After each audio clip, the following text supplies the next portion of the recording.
শুরু করছে আজের নতুন পর্ব প্রেতলোকে সবাইকে আর একবার স্বাগত। আশা করছি সবাই খুব ভালো আছেন, সুস্থ আছেন।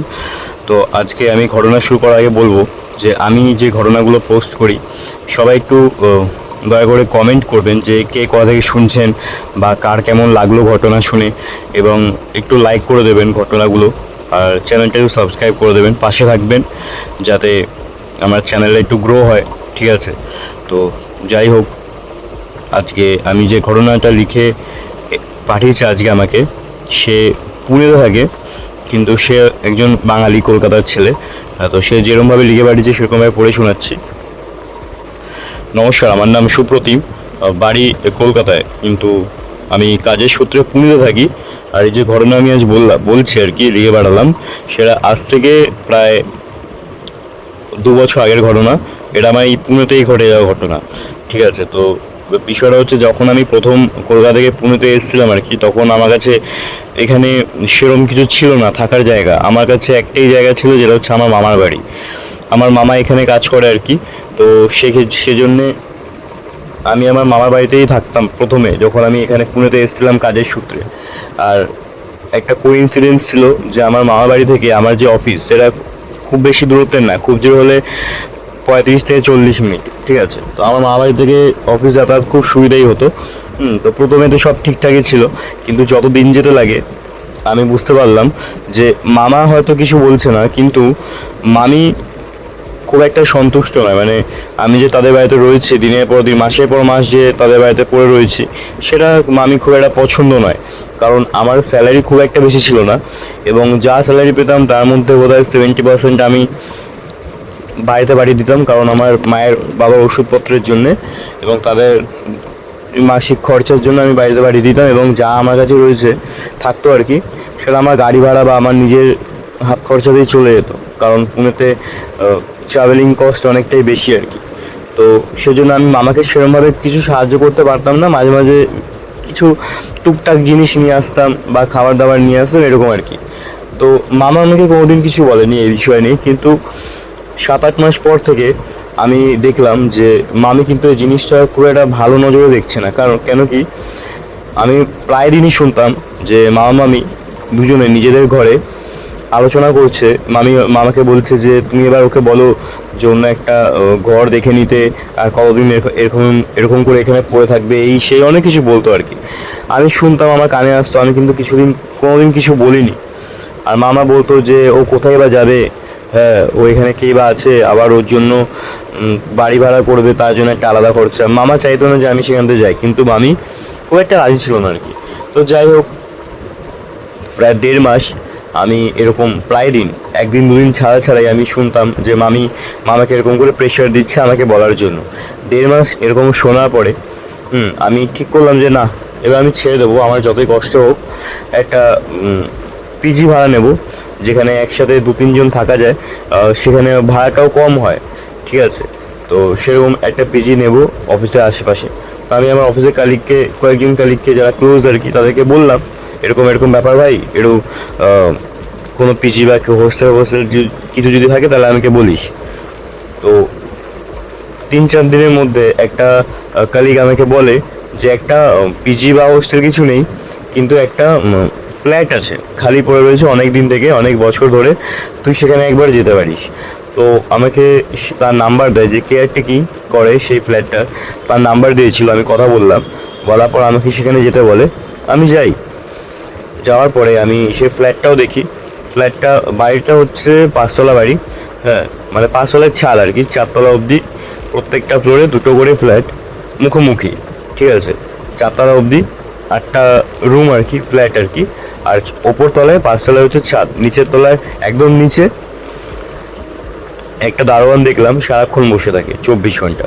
তো যখন আমি ঘরে ঢুকলাম, দেখলাম একটা বিশাল বড় ডাইনিং হল। বিশাল বড় মানে বেশ ভালোই বড় আর কি ডাইনিং হল, যেখানে ওপেন একটা বারান্দা রয়েছে এবং একটা রান্নাঘর রয়েছে, এবং রান্নাঘরের যেদিকে রান্নাঘর তার একদম উল্টো দিকে রয়েছে ওয়াশরুম। এবং ওই ওয়াশরুমের পাশ দিয়েই একটা গলি, মানে প্যাসেজ মতো চলে গেছে। তার একদিকে একটা ঘর, বেডরুম যেটা ওর আর কি, আর তার কোনাকুনি আর একটা ঘর, যেটাকে বেডরুম বলা যেতে পারে না, সে ঘরটা খুবই ছোট। ওটাকে একটা স্টাডি রুম বলা যেতে পারে, ঠিক আছে। তো পুরো ফ্ল্যাটটা ছিল প্রায় 750 স্কোয়ার ফিটের মতো। এবার যে ভাড়াটা আমি তখন জিজ্ঞেস করলাম, ভাড়াটা শোনার পরে আমি রীতিমতো চমকে গেছিলাম, কারণ ওই পুনের মতো জায়গায় ওরকম একটা ফ্ল্যাট যে ভাড়া আমাকে বলা হয়েছে, ওই ফ্ল্যাট ভাড়ায় আমাদের সাউথ কলকাতাতেও মনে হয় পাওয়া যাবে না। তো যাই হোক, আমি আবার জিজ্ঞেস করেছিলাম ভাড়াটা শোনাবো যখন তিনি বলেছিলেন যে এরকম কি ভাড়া, এরকম এই ভাড়া আর কি, তখন আমি আবার তাকে জিজ্ঞেস করলাম যে এত, মানে আপনি এত বলছেন, এত কম? তো তখন সে বলছে আশ্চর্য হবেন না, এর পেছনে কারণ আছে। আমার কি কারণ? তখন সে বলছে যে এই যে ফ্ল্যাটটা, তার যে মালিক তিনি মারা গেছে, আর তার মালিকের যে ছেলে তিনি থাকে বাইরে বিদেশে। তার এই ফ্ল্যাটের সম্পর্কে না কোনো নলেজ রয়েছে, না কোনো মাথা ব্যথা রয়েছে। ফ্ল্যাটটা এই যে লোকটা আর কি, তিনি নাকি দিনের পর দিন বছরের পর বছর কেয়ারটেকিং করে, যে প্রত্যেক মাসে দুবার করে আসে, ফ্ল্যাট খোলে, পরিষ্কার করে, আবার চলে যায়। এই হচ্ছে তার কাজ। এর জন্য সে বেতন পায়, বেতন পায় না এরকম না, কিন্তু সেই ফ্ল্যাটটাকে বিক্রি করতে চাইছে। কেননা তার বাড়ি এই ফ্ল্যাটটার থেকে অনেকটাই দূরে, মাসে দুবার করে আসা তার পক্ষে সম্ভব নয়, এবং আসতে গেলেও বেশ ভালোই খরচা হয়। আর তারপরে যাদেরকে দিয়ে বাড়িটা ফ্ল্যাটটা পরিষ্কার করে তাদেরকেও টাকা দিতে হয়। তো খামোখা এই একটা ফ্ল্যাটের জন্যে কেন টাকা দিতে হবে তাদেরকে? আর তার বয়সও অনেক, সেজন্য সে ফ্ল্যাটটাকে বিক্রি করে দিতে চায়। যা টাকা আসবে আসবে, সেজন্য যত কমে চাইছে ফ্ল্যাটটা বিক্রি করে দিতে। তো যাই হোক, আমি খুব খুশি হলাম এবং সব কিছু ভালো করে দেখে নিলাম। যে বারান্দাটা রয়েছে ডাইনিং রুমে, সে বারান্দা দিয়ে দেখলাম যে একটা ছোট্ট মতো একটা মাঠ, মানে খুব একটা ছোট না, খুব একটা বড়ও না। মাঠটার একদিকে দুটো বেঞ্চ রয়েছে বসার, পাশাপাশি বসার মতো, আর বাকি জায়গাটা বেশ খোলা, সবুজ ঘাস রয়েছে এবং সেখানে বাচ্চারা খেলাধুলা করে আর কি, বোঝাই যাচ্ছে। তো যাই হোক, আমি সব কিছু দেখে নিয়ে তার থেকে চাবি নিলাম এবং তাকে অ্যাডভান্স কিছু টাকা পে করে আমি চলে এলাম এবং বললাম আমি কালকেই চলে আসবো। বাইরে থেকে সেদিনকে রাতেরবেলা আমি মামার সাথে কথা বললাম এবং মামা খুবই অসন্তুষ্ট হয়েছে। মামা বুঝতেই পেরেছিল যে আমি কেন যাচ্ছি বা না যাচ্ছি। হ্যাঁ, তো আমি বললাম যে মামাকে আলাদা করে ডেকে, যে তুমি মামাকে কিছু বলো না। এই মামি যে কথাগুলো বলছে সেগুলো সত্যিই কথা। আমি কত দিন তোমাদের এখানে থাকবো, আমি তোমাদের কোনো সাহায্য করতে পারি না, কিছু না, আমার নিজেরও খারাপ লাগে, এইসব বলে মামাকে আমি কাটালাম। তো যাই হোক, পরদিন সকাল সকাল আমি আমার জিনিসপত্র নিয়ে একটা উবের ভাড়া করে সেখানে আমার মামার বাড়ি থেকে আমি আমার ফ্ল্যাটটায়, নতুন ফ্ল্যাটে চলে আসি, ঠিক আছে। এবার বিষয়টা হচ্ছে, আমার যে ফ্ল্যাট সেখান থেকে আমার যে অফিস প্রায় অনেকটাই দূরে, কম করে হলেও 1 ঘন্টা 10-15 মিনিটের ডিস্টেন্স। যেটা আমার মামার বাড়ি থেকে ছিল 30-35 মিনিট, সেটা কিন্তু প্রায় ডবল হয়ে গেছে। যাই হোক, ভাড়াটা অনেক কম, এটাও দেখতে হবে। তো যাই হোক, আমি চলে এলাম, ঠিক আছে। এবার যেদিনকে আমি শিফট হই আর কি, সেদিন ছিল শনিবার। একটা ক্লায়েন্টের সাথে দেখা করার কথা ছিল আমার এবং আমার একজন কলিগের একটা ক্লায়েন্টের সাথে মিটিং ছিল। তো আমি আমার জিনিসপত্র বলতে জামা কাপড়, আমার কিছু বই রয়েছে সেগুলো, এবং আমার ল্যাপটপ এবং অফিসের বিভিন্ন সব ফাইল এইসবই আর কি, আর সেরকম কি বিশেষ কিছু না। এই জিনিসপত্রগুলো আমি নিয়ে এলাম, এনে ঘরের একটা জায়গায় সাইডে রেখে দিয়ে আমি বেরোলাম আবার সেই ক্লায়েন্টের সাথে দেখা করতে, কালিগের সাথে। আমি যখন সন্ধ্যেবেলা ফিরলাম, সময় তখন প্রায় 8:30 বাজে। তো আমি ঢোকার পরে, ঠিক আছে, আমি দেখছি যে আমার যত জিনিসপত্র রয়েছে সব জিনিসপত্র এদিক ওদিক ছড়ানো ছেড়ানো। আমি কিন্তু স্পষ্ট মনে রয়েছে আমি একটা সাইডে রেখে দিয়ে গেছিলাম, কিন্তু আমার একটা জিনিসও সেই জায়গায় নেই। কোনোটা একদিকে, কোনোটা এইদিকে, জামা কাপড় বিভিন্ন জায়গায় ছড়িয়ে ছিটিয়ে রয়েছে। মানে শুধু ওই যে ডাইনিং রুমের মধ্যে সেরকম না, আমি যখন আমার বেডরুমে গেলাম তখনও দেখছি সেখানে বিভিন্ন রকমের জিনিসপত্র ছড়িয়ে রয়েছে, এবং স্টাডি রুমে দেখছি কয়েকটা বই পড়ে রয়েছে বিভিন্ন রকম। আমি বুঝতে পারলাম না যে এটা কি করে পসিবল, যে যেখানে আমি আমার রুমে তালা ফালা দিয়ে বেরিয়েছিলাম সেখানে এগুলো কি করে সম্ভব। আমি সঙ্গে সঙ্গে সেই কেয়ারটেকিং যে করে কেয়ারটেকারকে, তাকে ফোন করলাম। আমি বললাম যে আচ্ছা, আমি একটা কথা বলুন, আমি ছাড়া এই রুমের চাবি আর কার কাছে রয়েছে? সে বলছে যে এ আবার কেমন কথা, আমি কালকে আপনাকে আপনার চাবি দিয়ে দিলাম, আবার কার কাছে থাকবে এই রুমের চাবি? তখন আমি বললাম যে আমি যখন আজ সকালে শিফট হই, আমি মানে ঘটনাটা পুরো বললাম আর কি। তখন সে বলছে না না এরকম হতে পারে নাকি, এরকম পসিবলই না। আর আমি তো আপনার সামনেই সব চাবি সব দেখিয়ে দিলাম, আপনি আবার আমাকে চাবি আর কোথা থেকে থাকবে, এইসব বলে সে কোনোভাবে ফোনটাকে তাড়াতাড়ি কাটিয়ে কেটে দিল। তো যাই হোক, আমি আবার সব জিনিসপত্র একটা সাইডে করলাম, গোছালাম, তারপরে আমি বাথরুমে ঢুকলাম।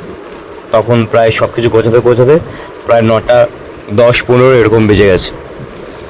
এইবার আমি স্নান করছি, ঠিক আছে, আমার মনে হচ্ছে আমার রুমে, আমার ডাইনিং রুমে কেউ যেন একজন ঢুকেছে, যে কিনা পুরো ডাইনিং রুমে হেঁটে বেড়াচ্ছে। একটা মোটা গামবুট পরে যখন কেউ হাঁটে যেমন আওয়াজ হয় ঠক ঠক করে, ঠিক সেরকম শব্দ আমি শুনতে পাচ্ছি আমার পুরো ডাইনিং রুমে ছড়িয়ে রয়েছে। ঠক ঠক ঠক করে কেউ হেঁটে হেঁটে যাচ্ছে। একবার আওয়াজটা জোরালো হচ্ছে, আবার পরক্ষণে আওয়াজটা আবার ধিমি হয়ে যাচ্ছে। মানে বুঝতে পারছিলাম যে সে এক জায়গায় হাঁটছে না, সে পুরো হেঁটে পুরো ঘরময় হেঁটে বেড়াচ্ছে। আমার না এই শব্দটা শুনে বেশ ভয় লাগে। আমি কি করলাম, প্রথমে তো আমি কল খুলেই শুনছিলাম, তো আমি কলটাকে বন্ধ করলাম, ভালো করে দরজার মধ্যে কান পেতে শোনার চেষ্টা করলাম যে আমি যেটা শুনছি সেটা কি সত্যি ঠিক শুনছি নাকি ভুল। আমি যখন শুনলাম দেখলাম যে না, আমি ঠিকই শুনছি, একটা পায়ের শব্দ আসছে আমার ডাইনিং রুম থেকে। আমি দরজাটা অল্প একটু খুললাম, দেখলাম সেখানে কিন্তু কেউ নেই। আমি জামা প্যান্ট পরে বেরোলাম, বেরোনোর পরে আমি শুনলাম যে শব্দটা সেটা কিন্তু এখন আর ডাইনিং রুমে নেই, সেটা চলে গেছে আমার বেডরুমে। এবার আমার মধ্যে এই জিনিসটা রয়েছে যে ভূত প্রেত জিনিসগুলো আমি কোনোদিন বিশ্বাস করি না, এই জিনিসগুলো আমি ভয় পাই। তো আমার সেই সময় কিন্তু এই চোর ছিনতাইবাজ এইসবেরই ভয় লাগছিল। তো আমি যখন ওই আওয়াজটা আমার বেডরুম থেকে আসে, তখন কিন্তু আমি তাড়াতাড়ি করে বাড়ির মানে ফ্ল্যাটের বাইরে বেরোনোর চেষ্টা করি, এবং তাড়াহুড়োতে আমার যে ফ্ল্যাটের যে চৌখাট সেখানে আমার পাটা আটকে আমি একদম পুরো হোঁচট খেয়ে দরজার সামনে পড়ি। যখন আমি দরজার সামনে পড়ি মুখ থুবড়ে, আমি যখন ঘুরলাম পেছনের দিকে আমার ফ্ল্যাটের দিকে মুখ করলাম, আমি দেখছি আমার ফ্ল্যাটটা নিজের থেকেই তাড়াম করে বন্ধ হয়ে গেল। দরজাটা কিন্তু কেউ বন্ধ করেনি, আমি স্পষ্ট দেখেছিলাম দরজার পেছনে কেউ ছিল না। দরজাটা নিজের থেকেই অত জোরে বন্ধ হয়েছে, যেটা কোনোদিনও পসিবল না। যদি ঘরের মধ্যে হাওয়াও চলে, অত জোরে দরজা বন্ধ হতে পারে না, ঠিক আছে। তো যাই হোক, ওরকম এত জোরে শব্দ হয়েছিল যে আমার মুখোমুখি যে ফ্ল্যাটটা, সেই ফ্ল্যাটের যে লোক, তিনি দরজা খুলে বেরিয়ে এসছে। বেরিয়ে দেখছে আমি ওরকম করে মানে মেঝেতে পড়ে রয়েছি। আমাকে বলছে কী হয়েছে, এরকম করে পড়ে আছেন কেন, আপনি নতুন নাকি? তারপর আমি উঠে দাঁড়ালাম এবং বললো কী হয়েছে, সমস্যা কি, এখানে এরকম করে পড়ে আছো মেঝেতে? আমি তখন তাকে পুরো ঘটনা বললাম যে এরকম এরকম ব্যাপার। তখন সে বলছে একটা কাজ করি, দরজাটাকে বাইরে ছিটকানি দাও। আমি দিলাম। তারপর আমি আর ওই লোকটা দুজন মিলে নিচে আসি, এসে সিকিউরিটি গার্ড যিনি সারাক্ষণ ওই ফ্ল্যাটের বাইরে বসে রয়েছে তাকে বলাতে সে আমাদের সাথে ওপরে আসে। আমরা তিনজন যখন ওপরে আসি, আমরা তিনজন কি দেখছি যে আমার ঘরের দরজা খোলা, ছিটকানি খোলা, দরজা পুরো হাট করে খোলা আর কি। আমরা তিনজনে ঘরে ঢুকি, ঢোকার পরে আমরা তিনজন তন্ন তন্ন করে ঘর খুঁজে বেড়াই। আর যেহেতু অলরেডি ওয়েল ফার্নিশ ছিল আর কি, কিন্তু খুব একটা বেশি আসবাবপত্র ছিল না, যতটা দরকার নয় ততটাই ছিল আর কি। তো খালি ঘরে খোঁজা খুব একটা মুশকিল কাজ নয়, কোথাও কেউ নেই, ঠিক আছে। তো তখন আমরা তিনজন বেরোই এবং আমাদের মাথায় তখন এটা আসে যে হয়তো যে ঢুকেছে তার কোনো সঙ্গী রয়েছে, আমরা যখন নিচে গেছিলাম তখন হয়তো কেউ এসে ওকে দরজা খুলে নিয়ে বেরিয়ে গেছে। কিন্তু আমরা যখন ওপরে এলাম তখন তো কাউকে নিচে যেতে দেখিনি, আর যাওয়া পসিবলও নয়। তো তাহলে তো সে ছাদে গেছে। তো তখন কি করলাম, আমি আর ওই যে সিকিউরিটি গার্ড আমরা দুজন গেলাম ছাদে, এবং ওই যে ভদ্রলোক সে গেল নিচে। খুব একটা বড় ছাদ নয়, দেখলাম কোথাও কেউ নেই, এবং ওই যে ভদ্রলোক তিনিও আসলেন, এসে বলছে নিচেও কেউ নেই। মানে কাউকে দেখে সন্দেহ কিছু হচ্ছে না বা কেউ দৌড়ে পালাচ্ছে এরকম কাউকে কিছু দেখেনি। এরপরে তারা আমাকে জিজ্ঞেস করে, তুমি কি কাউকে কিছু দেখেছো? আলাম না, আমি কাউকে দেখিনি, কিন্তু আমি শব্দ শুনেছি স্পষ্ট যে কেউ একজন হেঁটে বেড়াচ্ছে পুরো ঘরময়। এই কথাটা বলার পরে যখন আমি বললাম যে আমি দেখিনি, এই কথাটা বলার পরে তাদের দুজনের যে মুখের ভাব সেটা আমি স্পষ্ট বুঝতে পারলাম যে তারা বলছে যে মানে ভাবছি আর কি যে আমি হয়তো তাদের সাথে ইয়ার্কি করছি, মিথ্যে কথা বলছি। তখন তারা দুজনেই বলে যে আচ্ছা ঠিক আছে, যাও তুমি তোমার ঘরে যাও, যদি কোনো প্রবলেম হয় তাহলে বলো। এই বলে দুজনেই তারা চলে যায় নিজেদের কাজে, নিজের জায়গায়, এবং আমি আমার ঘরে ঢুকে আসি। দরজাটাকে ভালো করে ছিটকানি দিই ভেতর থেকে, ঘরের ভেতর থেকে দিয়ে নিজের রান্না বান্না করতে শুরু করলাম। খাওয়া দাওয়া করলাম, খেয়ে রাতেরবেলা শুয়েছি। শোয়ার পরে আমার স্বপ্ন দেখি যে একটা বাচ্চা মেয়ে, ঠিক আছে, তার কাঁধ অব্দি চুল, হ্যাঁ, বয়স খুব জোর হলে 7 কি 8 হবে, কাঁধ অব্দি চুল, একটা সাদা রঙের ফ্রক পরে রয়েছে এবং দুধ সাদা, তার গায়ের রং একদম পুরো দুধ সাদা, এবং সে খুবই প্রাণবন্ত উচ্ছ্বাস একজন হাসছে আর কি, খিলখিল করে হাসছে। তার হাসির শব্দটা মারাত্মক, মানে সে ভীষণ জোরে জোরে হাসছে এবং একটা মাঠের মধ্যে দৌড়ে বেড়াচ্ছে। একটা খোলা মাঠ, দেখলাম তার পাশে দুটো চেয়ার, বেঞ্চ মতো রয়েছে বসার মতো, হ্যাঁ, এবং ওই জায়গায় খোলা মাঠের মধ্যে সে দৌড়ে বেড়াচ্ছে এবং সে ওরকম করে হাসছে। আমি তখন বুঝতে পারছিলাম না যে এটা আবার কেমন স্বপ্ন, ঠিক আছে, যে এরকম সম্ভবত আমি কোনোদিন আগে দেখিনি, একটা বাচ্চা মেয়ে এরকম করে হেসে বেড়াচ্ছে, দৌড়ে বেড়াচ্ছে। এই সব কিছুক্ষণ দেখার পরে আমি আবার দেখছি একই স্বপ্ন, একটাই বাচ্চা মেয়ে, হ্যাঁ, সেম বাচ্চা মেয়ে, এবার কিন্তু কোনো মাঠের মধ্যে নয়, সে একটা ঘরের মধ্যে ঘুরে বেড়াচ্ছে এবং হেসে বেড়াচ্ছে সেমভাবে, সেম টোনে। সেই ঘরটা কি? ঘরটা হচ্ছে আমার ফ্ল্যাট। আমি যে ফ্ল্যাটে ছিলাম সেই ফ্ল্যাটটার মধ্যেই সে বাচ্চা মেয়েটা ঘুরে ঘুরে বেড়াচ্ছে এবং হেসে বেড়াচ্ছে খিলখিল করে, ভীষণ জোরে জোরে। আমার সেই সময় ঘুমটা ভেঙে যায়। যখনই আমার ঘুমটা ভাঙে আমি দেখতে পাই, শুনতে পাই আর কি, সেই সেম হাসির শব্দ যেটা আমি এতক্ষণ স্বপ্নে শুনছিলাম, বাচ্চা মেয়েটা হাসছিল, সেম হাসির শব্দ আমি শুনতে পাচ্ছি আমার ঘরের পাশের যে স্টাডি রুম রয়েছে সেখান থেকে। আমি খুব আস্তে আস্তে উঠি। প্রথমে প্রায় 5-7 মিনিট আমি শুনছিলাম ভালো করে যে এটা আমার ঘর থেকে আসছে কিনা। তারপরে যখন আমি কনফার্ম হলাম যে না, এটা আমার ঘর থেকেই আসছে, আমি উঠলাম।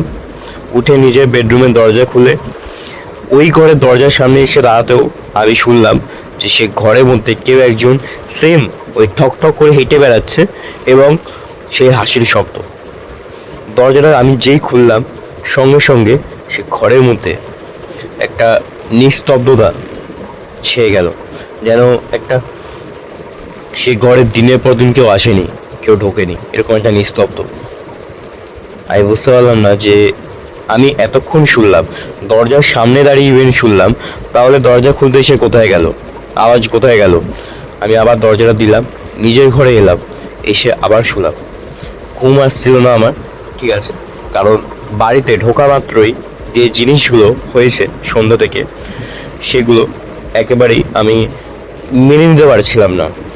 আমার মধ্যে তখনও কিন্তু ভূত প্রেতের কোনো কথা আমার মাথায় আসেনি। আমার তখনও মনে হচ্ছিল যে কোনো চোর ছিনতাইবাজ বা ডাকাত পাকাতের ঘটনা। কিন্তু ওই যে ভদ্রলোক, সে বলল সে নাকি 25 বছর ধরে এই বাড়িতে রয়েছে আর কি, কিন্তু এই 25 বছরে সে একবারও নাকি এই ফ্ল্যাটে বা আশেপাশে কোথাও এইসব চুরি ছিনতাই ডাকাতি এইসবের কোনো খবর তার কাছে নেই, সে শোনেনি আর কি, ঠিক আছে। তো যাই হোক, সেদিন রাতে আমার ঘুম হয় না ঠিকভাবে। যখনই আমি ঘুমাচ্ছি বা চোখটা লেগে যাচ্ছে তখনই হয় আমি ওই হাসির শব্দ শুনতে পাচ্ছি, না হলে স্বপ্নে বাচ্চা মেয়েটাকে দেখছি। পরদিন সকালবেলা উঠতে, ভোরবেলা আমার চোখটা লেগে যায় আর কি, পরদিন সকালবেলা উঠতে আমার প্রায় 10:30 মতো বেজে যায়, 10-10:30 বেজে যায়। উঠি, ফ্রেশ হয়ে চা বানিয়ে আমি আবার ব্যালকানিতে এসে দাঁড়াই। ব্যালকানিতে এসে দাঁড়ানোর পরে আমি দেখছি ব্যালকনিটা কেমন যেন চেনা চেনা লাগছে, আমি যেন কোথায় দেখেছি। আর তখনই আমি দেখি একটা বাচ্চা মেয়ে, যে কিনা সাদা ফ্রক পরে, কাঁধ অব্দি চুল, হ্যাঁ, খালি পায়ে দৌড়ে দৌড়ে, একটা দূর থেকে দৌড়ে দৌড়ে হেঁটে আসছে আমাদের দিকে, আমার মানে যে রুমে যে ব্যালকনি সেদিকে। বাচ্চা মেয়েটা যখন এসে আমার রুমের ব্যালকনির সামনে দাঁড়ায় এবং তারপরে সে আমার দিকে তাকায় উপরে মাথা তুলে, আমি দেখছি সেটা সেই বাচ্চা মেয়েটাই যাকে আমি আগের দিন রাতেবেলা স্বপ্নে দেখেছিলাম। আমি রীতিমতো আমার পা কাঁপতে শুরু করে, আমি বুঝতে পারলাম না যে এটা কি করে সম্ভব। আর তখনই আমি বুঝতে পারি এটা সেই মাঠটাই যেটা আমি স্বপ্নে দেখলাম। এবার আমি চাটা রাখার জন্য জাস্ট একটু পেছনে ঘুরেছি, মানে চায়ের যে কাপ সেটাকে পেছনে রাখার জন্য ঘুরেছি। আবার যখন সামনে তাকালাম ব্যালকনির নিচে, দেখলাম কেউ নেই। খুব জোর হলে 5 সেকেন্ড হবে, খুব জোর 5 সেকেন্ডের মধ্যে একটা বাচ্চার পক্ষে সেই মাঠের মধ্যে থেকে এক প্রান্ত থেকে আরেক প্রান্তে যাওয়া ইম্পসিবল। ঠিক আছে, তো আমি বুঝতে পারলাম না এটা কি হলো। আমি নিজের ব্যালকনি বসে বললাম, সেখানেই ধপ করে বসে বসে ভাবতে লাগলাম যে স্বপ্নতে যেটা দেখলাম সেটাই আমার সাথে সত্যি হলো। প্রথমে যে মাঠটাকে আমি দেখেছিলাম সেটা হচ্ছে এই মাঠটাই, আমার বাড়ির পেছনে এই মাঠটাই। আর তারপর যে রুমটা দেখেছিলাম সেটা আমার ফ্ল্যাটের রুম। আমি বুঝতে পারছিলাম না যে এই স্বপ্নটা এটা কি ইঙ্গিত দিচ্ছে আমাকে, কি বোঝাতে চাইছে বা কি বলতে চাইছে। ঠিক আছে, তো আমি নিজের কাজ যেগুলো ছিল সেগুলো করতে একদমই আর মন আসছিল না, কারণ সেদিনকে আমি ঠিক করেছিলাম রবিবার পুরো ফ্ল্যাটটাকে আমি সাজাবো, গোছাবো এবং অফিসের কিছু কাজ রয়েছে সেগুলো করব। কিন্তু কোনো কাজই আমি সেদিনকে করতে পারছিলাম না, কারণ আমার শরীরের মধ্যে কেমন একটা অলসতা পুরো শরীর ছেয়েছিল। মানে সারাক্ষণ মনে হচ্ছিল যেন শুয়ে থাকি, ঘুমিয়ে থাকি, এরকম একটা ব্যাপার ছিল আমার মধ্যে। ঠিক আছে, না আমি পুরো রুমটাকে পরিষ্কার করতে পেরেছিলাম, সাজাতে পেরেছিলাম, না অফিসের কোনো কাজ হয়েছে। ঠিক আছে, তো দুপুরবেলা খাওয়া দাওয়া করলাম, খেয়ে আমি শুয়েছি। ঠিক আছে, শোয়ার পরে আমি শুনতে পারছি যে একটা পায়ের শব্দ আমার ব্যালকনি থেকে আমার পুরো ডাইনিং রুমে ছড়িয়ে রয়েছে। কেউ যেন হেঁটে বেড়াচ্ছে আমার ডাইনিং রুমে। আমি তো আমার যে বেডরুম সেখানে আমি শুয়েছিলাম, এবার দরজা বন্ধই ছিল, দরজার দিকে মুখ করেই আমি শুয়ে শুয়ে ফোন ঘাঁটছি। কিন্তু আমি শুনতে পাচ্ছি যে একটা পায়ের শব্দ, সেই ঠক ঠক করে, যেটা কিন্তু আমার যে ডাইনিং রুম সেখানে হেঁটে বেড়াচ্ছে।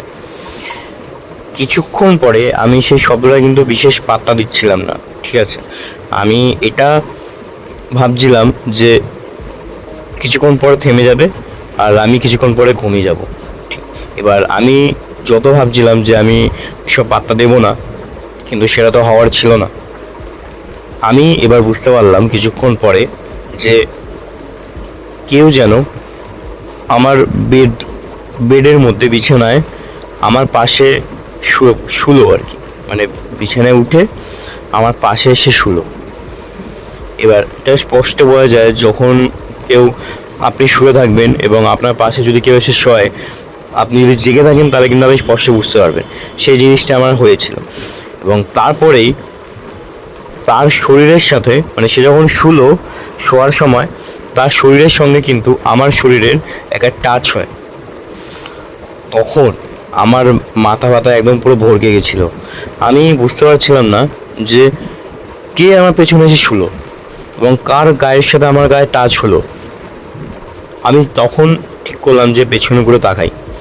যখন আমি ভাবলাম, আর সেই সময় আমার কাঁধে একটা ঠান্ডা হাত এমনভাবে পড়লো যেন মনে হচ্ছে আন্টার্কটিকা থেকে বরফের কোনো টুকরো, মানে কোনো বরফের গোলা এসে আমার কাঁধে রাখা হয়েছে।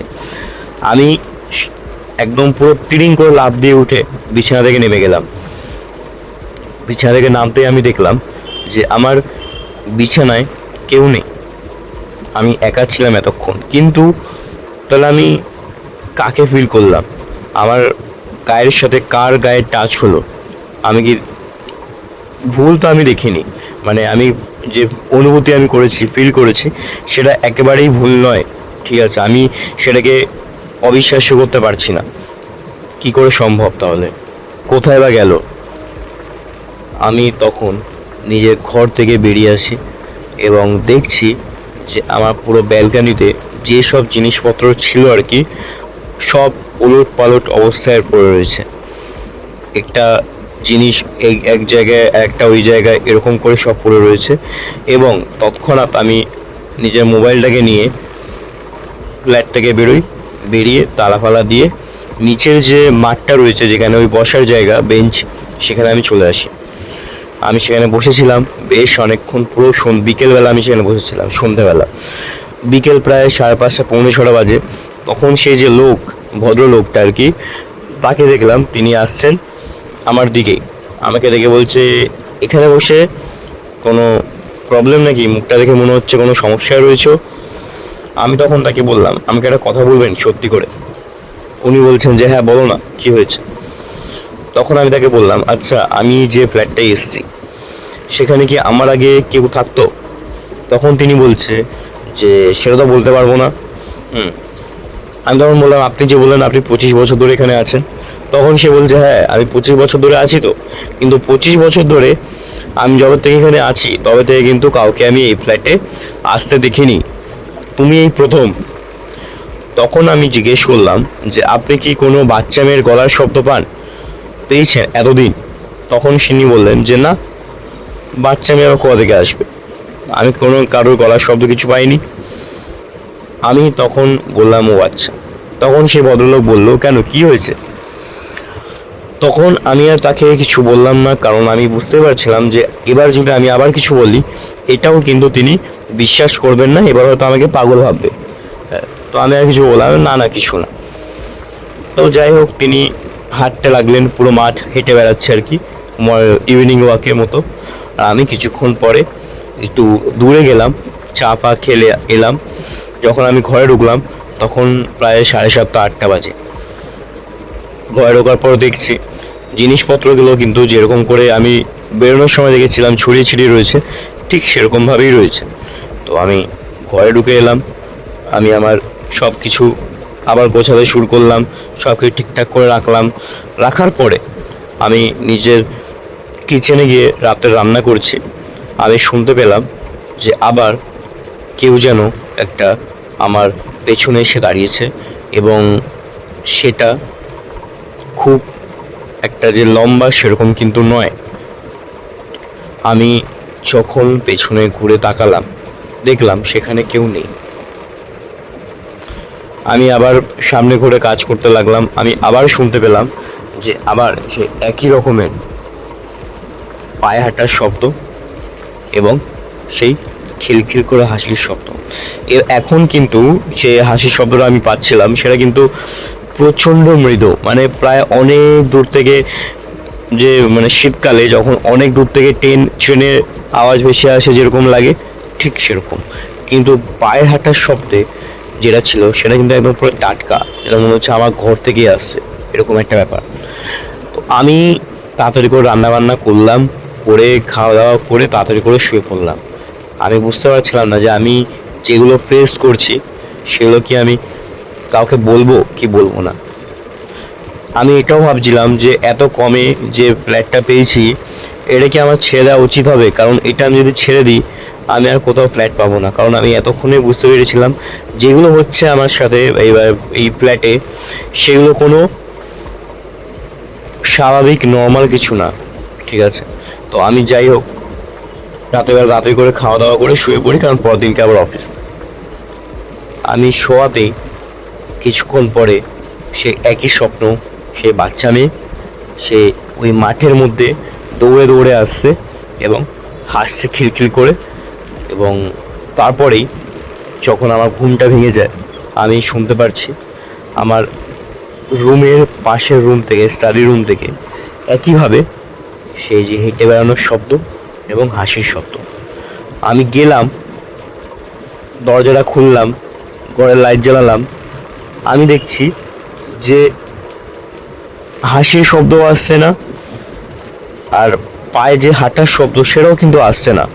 কিন্তু আমি যেটা দেখেছিলাম, পুরো ঘরময় জুতো পরে কেউ যেন হেঁটেছে, এবং তার ছাপ, মানে কেউ যখন কাদায় পা দিয়ে পরিষ্কার জায়গা দিয়ে হেঁটে যাবে, কাদায় বা জলের মধ্যে পা দিয়ে যখন পরিষ্কার জায়গা দিয়ে হেঁটে যাবে, যেরকম একটা পায়ের ছাপ পড়বে, ঠিক সেরকম আমার ঘরের মধ্যে পুরো ঘরে পায়ের ছাপ।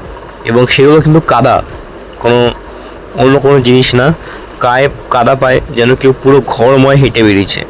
প্রথমে আমি দেখছিলাম আমার মেঝেতে, তারপর দেখলাম শুধু মেঝেতে নয়, ঘরের দেওয়ালে, ইভেন ঘরের সিলিংয়ে অবধি সেই পায়ের ছাপ।